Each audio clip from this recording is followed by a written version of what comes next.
Hello दोस्तों, PS class में आपका स्वागत है। आज अपन राजस्थान जीके के टॉप मोस्ट क्वेश्चन लेके फिर से हाजिर हो गए हैं। अगर आपने पहले वाले वीडियोस नहीं देखे हैं तो वो भी जाके जरूर देखना। सारे के सारे इंपॉर्टेंट क्वेश्चन कर रहे हैं और बार बार एग्जाम्स में पूछे गए हैं, वही क्वेश्चन आपको मैं करवाने का प्रयास कर रहा हूँ। इससे पहले भी अपन बीएसटीसी की क्लासेस कर चुके हैं, उसमें भी आपको काफी सारे क्वेश्चन अपनी क्लास में से देखने को मिले थे। और राजस्थान में अभी आने वाले समय में काफी भर्ती आने वाली है, तो ज्यादा से ज्यादा चैनल के साथ में बने रहिए। आज की क्लास अपन शुरू करते हैं। युद्ध संग्रहालय की स्थापना कहाँ की गई? वेरी वेरी इंपॉर्टेंट लगा लीजिए। काफी अच्छा क्वेश्चन और बहुत बार आ चुका है ये क्वेश्चन भी। ये अभी इसी समय मतलब ताजा ही समय में स्थापना की गई। युद्ध संग्रह की काफी ज्यादा पुराना नहीं है। तो इसकी स्थापना कब व कहाँ की गई? तो जैसलमेर में की गई, जयपुर में की गई, बाड़मेर में की गई या जोधपुर में की गई? तो इसका सही आंसर क्या होगा? इसका सही आंसर होगा जैसलमेर में। युद्ध संग्रहालय की स्थापना कहाँ की गई है? तो आपको ध्यान में होना चाहिए जैसलमेर में की गई। अब बताओ कब की गई? युद्ध संग्रहालय की स्थापना की गई है 2015 में। अगस्त 2015 में की गई है। अगस्त 2015 के अंदर इसकी स्थापना की गई है। वेरी वेरी इंपॉर्टेंट लगा लीजिए। जब से इसकी स्थापना हुई है काफी बार ये क्वेश्चन रिपीट हो चुका है और काफी अच्छा इंपॉर्टेंट क्वेश्चन है। नेक्स्ट क्वेश्चन देखिएगा। राजस्थान में जहांगीर के महल महल कहाँ स्थित है? वेरी वेरी इंपॉर्टेंट लगा लीजिए। इस क्वेश्चन को भी बहुत बार आ चुका है ये क्वेश्चन। काफी ज्यादा अच्छा क्वेश्चन है। इसका सही आंसर बताइए। इसका सही आंसर क्या होगा? ब्यावर, किशनगढ़, डीग और पुष्कर। इसका सही आंसर होगा पुष्कर में। जहांगीर के महल कहाँ स्थित है? पुष्कर में। और ये क्वेश्चन आरएस के एग्जाम में भी आ चुका है, अच्छे से याद कीजिएगा। काफी अच्छे क्वेश्चन हैं और रिपीटेड क्वेश्चन अपन करने का प्रयास करें। इसका सही आंसर क्या होगा? पुष्कर। नेक्स्ट क्वेश्चन देखिएगा। मूसी महारानी की छतरी किसके द्वारा बनवाई गई? वेरी वेरी इंपॉर्टेंट लगा लीजिए। मूसी महारानी की छतरी भी बहुत बार आ चुकी है एग्जाम्स में, काफी ज्यादा इंपॉर्टेंट क्वेश्चन है। और किसके द्वारा इसका निर्माण करवाया गया यह बताइए। महाराजा मंगल सिंह के द्वारा, महाराजा जय सिंह के द्वारा, महाराजा विनय सिंह के द्वारा या महाराजा बख्तावर सिंह के द्वारा? तो इसका सही आंसर क्या होगा? महाराजा विनय सिंह के द्वारा मूसी महारानी की छतरी बनवाई गई। अब एक्स्ट्रा फैक्ट देखते हैं जो बहुत ज्यादा इंपॉर्टेंट हो गए। इस छतरी का निर्माण तो विनय सिंह के द्वारा करवाया गया। अब ये छतरी पड़ती किस जगह है, मतलब किस जिले के अंदर इसका स्थित है? ये तो आपको ध्यान होना चाहिए, अलवर जिले में स्थित है। अलवर जिले में ये छतरी स्थित है। और कितने खंभों की है वो भी कई बार पूछा जाता है, तो आपको ध्यान होना चाहिए 80 खंभों की। कितने खंभों की छतरी है ये? 80 खंभों की ये छतरी है। वेरी वेरी इंपॉर्टेंट लगा लीजिएगा और स्टार लगा लीजिए। इस क्वेश्चन को कई बार रिपीट हो चुका है ये क्वेश्चन। किसके द्वारा? विनय सिंह के द्वारा, अलवर जिले में, और 80 खंभों की छतरी है। नेक्स्ट क्वेश्चन देखिएगा। जल महलों की नगरी किसे कहा जाता है? वेरी वेरी इंपॉर्टेंट लगा लीजिए। क्वेश्चन भी बहुत बार आ चुका है। इसका सही से बताइए। डीग, उदयपुर, भरतपुर और जयपुर। इसका सही आंसर क्या होगा? डीग। इसका सही आंसर होगा डीग। यह डीग जगह पड़ती कहां पे थी? पहले तो यह भरतपुर जिले में पड़ती थी, लेकिन अब डीग को एक नया जिला ही घोषित कर दिया गया है। तो अब अपने आप में डीग क्या हो गया? जिला हो चुका है। और पहले यह भरतपुर के अंदर आता था, उसके बाद में इसे ही जल महलों की नगरी कहा जाता है। अब एक्स्ट्रा फैक्ट देखते हैं। इससे संबंधित। उदयपुर को क्या कहा जाता है? उदयपुर को क्या कहा जाता है? उदयपुर को झीलों की नगरी कहा जाता है। झीलों की नगरी। झीलों की नगरी किसे कहा जाता है? उदयपुर को कहा जाता है। और जल महलों की नगरी किसे कहा जाता है? डीग। जो पहले जगह तो भरतपुर में पड़ती थी, अब डीग अपने आप में नया जिला बन चुका है। अब नए जिलों से संबंधित एक्स्ट्रा फैक्ट देखते हैं। इसका सही आंसर हो गया डीग। राजस्थान में 10 नए संभाग बने हैं, सॉरी 10 संभाग बने हैं। पहले 7 संभाग थे, 3 नए संभाग बनके कुल 10 संभाग हो चुके हैं। और 50 जिले हो चुके हैं राजस्थान में। 50 जिले हो चुके हैं। पहले जिलों की संख्या कितनी थी? 33। और पहले संभागों की संख्या कितनी थी? तो आपको ध्यान होना चाहिए 7। पहले संभाग 7 थे, 3 नए संभाग बने, 33 जिले थे, अब 50 जिले हो चुके हैं। अब एक्स्ट्रा फैक्ट देखिए कि यह किसकी समिति की सिफारिश पर बने। नए जिले और संभाग की व्यवस्था किस समिति की सिफारिश पर है? वो काफी बार आएगा वो क्वेश्चन। इसका अच्छे से याद कीजिएगा। राम लुभाए कमेटी। राम लुभाए, राम लुभाए कमेटी। इस कमेटी की सिफारिश पर नए जिले और संभाग की रचना की गई है। और राजस्थान में जिलों और संभागों की संख्या आपको बता दी गई है। नेक्स्ट क्वेश्चन देखिएगा। प्रसिद्ध त्रिनेत्र गणेश जी का मंदिर किस जिले में स्थित है? स्टार लगा लीजिए। क्वेश्चन भी बहुत बार आ चुका है।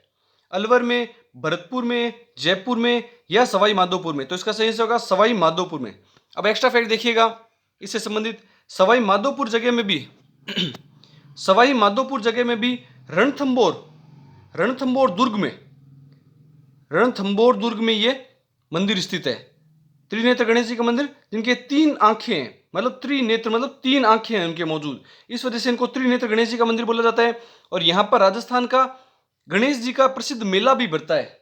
गणेश चतुर्थी पे यहाँ पे राजस्थान का सबसे अच्छा मेला और मेला बढ़ता है, वो भी त्रिनेत्र गणेश जी का बढ़ता है, और इनको रणक भंवर कहा जाता है। एक्स्ट्रा फैक्ट में ध्यान रखिएगा, रणक भंवर कहा जाता है, इन्हें रणक भंवर कहा जाता है। और सबसे पहले शादी वगैरह की कुंकू पत्री भी इन्हीं के यहाँ पे चढ़ाई जाने की प्रथा है। उसके अलावा यह रणथंभौर दुर्ग में स्थित है। तो आप, रणथंभौर क्या है? अभ्यारण्य भी है, यह भी ध्यान रखना। रणथंभौर क्या है? अभ्यारण्य भी है, जो कि राजस्थान का प्रथम राष्ट्रीय उद्यान घोषित किया गया। फर्स्ट नेशनल पार्क किसे घोषित किया गया था? रणथंभौर को। और यहां पर ही टाइगर प्रोजेक्ट, यहां पर भी टाइगर प्रोजेक्ट भी चलता है, बाघ परियोजना भी यहां पे चल रही है। वेरी वेरी इंपॉर्टेंट लगा लीजिएगा, सारे फैक्ट इंपॉर्टेंट है, अच्छे से ध्यान रखिएगा। नेक्स्ट क्वेश्चन देखिएगा, राजस्थान का जलियांवाला बाग के नाम से प्रसिद्ध स्थान मानगढ़ धाम किस जिले में स्थित है? स्टार लगा लीजिए, टॉप मोस्ट क्वेश्चन है ये, बहुत बार रिपीट हो चुका है और आगे भी कई एग्जाम्स में आएगा। मानगढ़ धाम कहां स्थित है? बांसवाड़ा, उदयपुर, जयपुर और जोधपुर। इसका सही आंसर क्या होगा? बांसवाड़ा जिले में प्रसिद्ध स्थान मानगढ़ धाम स्थित है, जिसे राजस्थान का जलियांवाला बाग के नाम से भी जाना जाता है। अब एक्स्ट्रा फैक्ट देखते हैं। मानगढ़ पहाड़ी, मानगढ़ पहाड़ी पर ये, मानगढ़ पहाड़ी पर यह कांड हुआ था, इस वजह से इसको मानगढ़ पहाड़ी कांड भी बोलते हैं।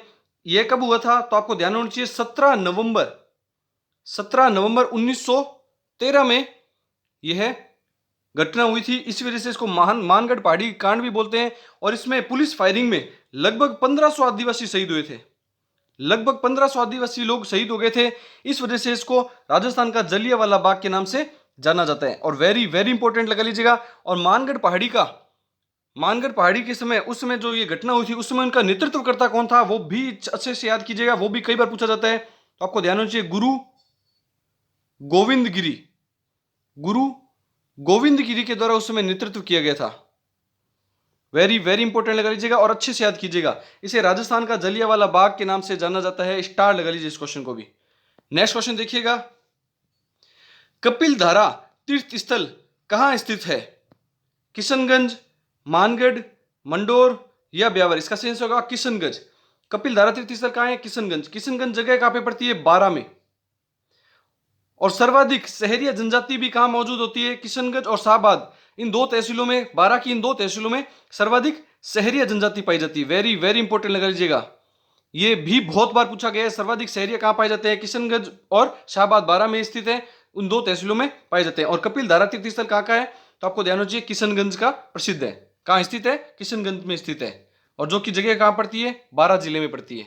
नेक्स्ट क्वेश्चन देखिएगा, डूंगरपुर में बोली जाने वाली बोली कहलाती है मेवाड़ी, वागड़ी, मारवाड़ी या मालवी। इसका सही आंसर क्या होगा? इसका सही आंसर होगा वागड़ी। वागड़ी बोली कहां बोली जाती है? डूंगरपुर और बांसवाड़ा, इन दोनों जिलों में कौन सी बोली बोली जाती है?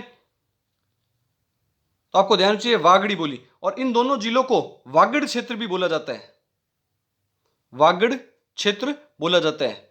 वेरी वेरी इंपॉर्टेंट लगा लीजिए इस क्वेश्चन को भी। बोलियों से संबंधित अगर क्वेश्चन देखने को मिलेंगे तो आपको काफी सारे क्वेश्चन इसमें से देखने को मिलेंगे। अब देखिए, मालवा का पठार किस साइड पड़ता है? कोटा झालावाड़ वाला जो इलाका है, झालावाड़ के आसपास के जिलों में, झालावाड़ के आसपास के एरिया में कौन सी बोली बोली जाएगी? मालवी। और मारवाड़ी, मारवाड़ी पश्चिमी राजस्थान में, पश्चिमी राजस्थान में कौन सी बोली बोली जाएगी? जोधपुर हो गया, बीकानेर हो गया, नागौर हो गया, इस तरफ की बोली कौन सी होगी? मारवाड़ी बोली होगी। जैसलमेर हो गया, ये बाड़मेर वाला इलाका हो गया, यहाँ पे मारवाड़ी बोली बोली जाती है। वेरी वेरी इंपॉर्टेंट लगा लीजिएगा।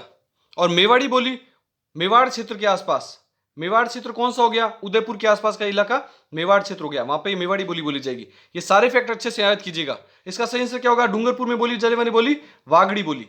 इसका सही आंसर होगा सेकंड नंबर, वागड़ी बोली। नेक्स्ट क्वेश्चन देखिएगा, राजस्थानी भाषा की कीर्ति, राजस्थानी भाषा की कृति होगा, ये कीर्ति नहीं होगा यहाँ पे। राजस्थानी भाषा की कृति, राजस्थानी भाषा की कृति पाथल और पीथल, पाथल और पीथल किसकी रचना है? स्टार लगा लीजिए, बहुत बार आ चुका है ये क्वेश्चन। वेरी वेरी इंपॉर्टेंट लगा लीजिएगा इस क्वेश्चन को। सारे रिपीटेड क्वेश्चन है, बार बार एग्जाम से पूछे गए, वही कर रहे हैं अपन। इसका सही से बताइए, कन्हैयालाल सेठिया, राम सिंह, विजयदान देथा या सूर्यमल मिश्रण। इसका सही आंसर होगा कन्हैयालाल सेठिया के द्वारा पाथल और पीथल की रचना की गई। अब एक्स्ट्रा फैक्ट देखिएगा इससे संबंधित, इस रचना में इस रचना में पाथल किसे कहा गया और पीथल किसे कहा गया? पाथल तो कहा गया है महाराणा प्रताप को, महाराणा प्रताप को। और पीथल किसे कहा गया है? पृथ्वीराज राठौड़ को। पृथ्वीराज राठौड़ को क्या कहा गया है? पीथल कहा गया है। वेरी वेरी इंपॉर्टेंट लगा लीजिएगा इसको भी। और कन्हैयालाल सेठिया खुद कहां से बिलोंग करते थे, मतलब कहां से संबंधित थे ये, तो आपको ध्यान होना चाहिए सुजानगढ़ चूरू से, सुजानगढ़ चूरू से इनका संबंध होता है। उसके बाद में अब कन्हैयालाल सेठिया की अन्य रचनाएं देखते हैं जो भी वेरी वेरी इंपॉर्टेंट है, जो कि जैसे हो गया अरे घासरी रोटी, तो घासरी रोटी इनकी रचना क्या होगी? घासरी रोटी। और लीलटास, वेरी वेरी इंपॉर्टेंट है ये भी, कई कई बार आ चुकी है एग्जाम्स में। घास की रोटी किसकी रचना है? लीलटास किसकी है? धरती धोरारी इनकी रचना है। कन्हैयालाल सेठिया की कौन सी है? धरती धोरारी, ये भी किसकी रचना है? कन्हैयालाल सेठिया की। एक शबद, एक इनकी रचना का नाम है शबद, ये भी किसकी रचना है? आपको ध्यान होना चाहिए कन्हैयालाल सेठिया की। और ये पाथल और पीथल भी किसकी रचना है? कन्हैयालाल सेठिया की। स्टार लगा लीजिए इस क्वेश्चन को और रिपीट करके बार बार देखिएगा, ये सारे क्वेश्चन अच्छे से रिवाइंड करके देखिएगा और सारे फैक्ट नोट करते हुए चलिएगा। नेक्स्ट क्वेश्चन और इसका लास्ट क्वेश्चन देखते हैं। पृथ्वीराज विजय किसकी रचना है? चंद्र बरदाई, मलिक मोहम्मद जायसी, जयानक या पुंडरीक विठल? इसका सही आंसर क्या होगा? जयानक। पृथ्वीराज विजय किसकी रचना है? तो जयानक की रचना है। अब एक्स्ट्रा फैक्ट देखिएगा,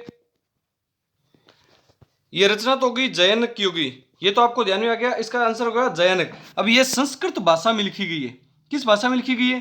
तो ये काव्य ग्रंथ संस्कृत भाषा में लिखा गया है, संस्कृत भाषा में लिखा गया है। और इसमें पृथ्वीराज चौहान, किस राजा के बारे में वर्णन किया गया है? पृथ्वीराज चौहान के बारे में वर्णन किया गया है, जो कि अजमेर के राजा होते थे। तो अजमेर के परिवेश का उल्लेख किया गया है, ये भी ध्यान रखना।